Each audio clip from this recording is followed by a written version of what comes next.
The landlord or agent must fix things in your home that have stopped working because they are old or broken.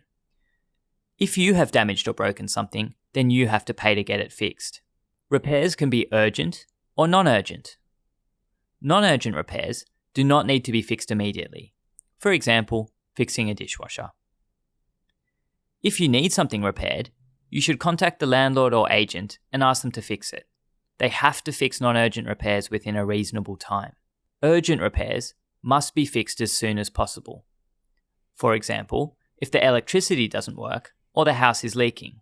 If you give the landlord or agent a chance to fix something and they don't fix it, you can spend up to $1,000 to get someone to fix it and send the landlord the receipt. The landlord then has 14 days to pay you back. If you have any problems with your landlord or agent about repairs, contact the Legal Aid New South Wales Refugee Service, your local legal aid office, or your local tenancy service.